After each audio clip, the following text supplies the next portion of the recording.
पहले तो वीकली था, उसके बाद फिर डेली हुआ, तो उस दौर में ऐसी कोई चर्चित समाचारों के बारे में बताइएगा। सर क्या है, जब वीकली था तो उस समय अखबार का अच्छा ही क्रेज़ था। उस समय अखबारों की दुनिया में अखबार को एक अच्छी वैल्यू मिलती थी।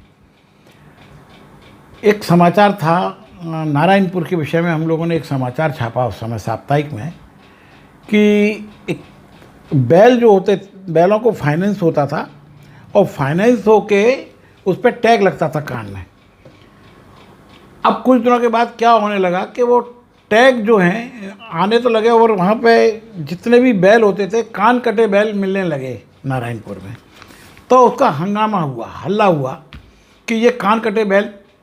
तो क्या होता था, टैग निकाल के वो इंश्योरेंस के उसमें जमा हो जाता था और पैसा आदमी को मिल जाता था, तो बैल भी जिंदा रहता था, इंश्योरेंस का पैसा भी ले लेते थे। जो वीडियो होते थे, वीडियो, डॉक्टर, पशु डॉक्टर और हितग्राही, ये तीनों मिलके ये उसको पैसे को हजम कर जाते थे। अच्छा।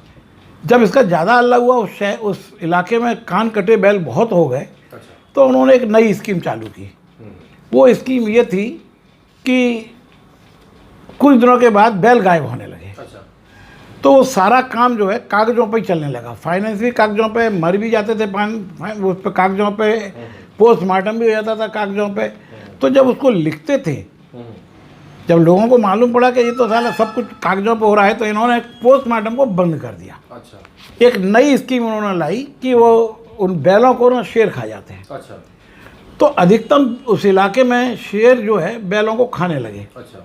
एक को खाया, दो को खाया, अब जब 10, 20, 25, 50 को खाने लगा तो एक वो हड़कंप मच गया उस इलाके में कि आखिर शेर आया कहाँ, तो जब फाइनेंस वालों को ही क्यों खाता है। जब हमने पता लगाया तो लगा कि ये तो फाइनेंस वालों को ही खाता है। हमने एक समाचार छापा। अच्छा। कि ये जो बैल है सिर्फ फाइनेंस वालों को ही, जिन बैलों को फाइनेंस होता है एक उस स्कीम में, उन्हीं बैलों को शेर खाता है, चुन चुन कर बैल खाता है। ये एक समाचार था। उस समाचार पे चूँकि वो समय अलग था, तो भोपाल तक, राजधानी भोपाल थी, भोपाल तक इसका गूंज गई, किस तरह गई वो एक अलग बात है। और वहाँ से एक टीम आई सेक्रेटरी फॉरेस्ट के साथ, और फॉरेस्ट से और ट्राइबल वेलफेयर के थे ये लोग। यहाँ पर एक टीम आई और टीम हम लोगों से भी मिली। उन लोगों ने हमसे भी पूछा, हमने अपनी जो बात थी वो बताई कि सर हमको तो ऐसे ऐसे समाचार मिला और ये चीज़ है। तो जब उन्होंने उसको जांच की तो जांच में वो सही पाए।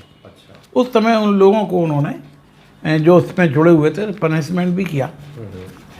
उस समाचार से हमारी एक प्रतिष्ठा जमी कि भाई आप, इन्होंने एक ऐसा समाचार छापा जो इतना सत्य था, जिस पर सेक्रेटरी लेवल की जांच कमेटी आई और ये सही पाए गए। अच्छा। तो एक ये घटना थी। एक और घटना थी जो बासागुड़ा की थी। बासागुड़ा में पीडब्ल्यूडी द्वारा एक ब्रिज बनाया गया था। अच्छा। नदी पर। जब वो ब्रिज बना, पहली बरसात में वो ब्रिज टूट गया, पूरा का पूरा बह गया। मतलब एक ऐसा रहता है कुछ थोड़ा सा पोर्शन गिरता है, ऐसा नहीं, पूरा का पूरा बह गया। अच्छा। हमारी यहाँ से जो टीम, कुछ लोग गए और वहाँ से वो फोटोग्राफ्स वगैरह ये सब कुछ इकट्ठा करके लाए। और हमने, उस समय ब्लॉग का ज़माना होता था, रायपुर ब्लॉग बनते थे फोटो के, और ब्लॉग बनवा के हम लोगों ने छापा, तो उसका तहलका मच गया। अच्छा। और बहुत ज़्यादा वो हुआ। उस समय के वहाँ एसडीओ होते थे मिस्टर चित्तावर, जो कालांतर में बाद में ऐसी भी हुए, सुपरिटेंडेंट इंजीनियर हुए। तो वो एक समाचार था, उस पर चित्तावर साहब को सस्पेंड होना पड़ा।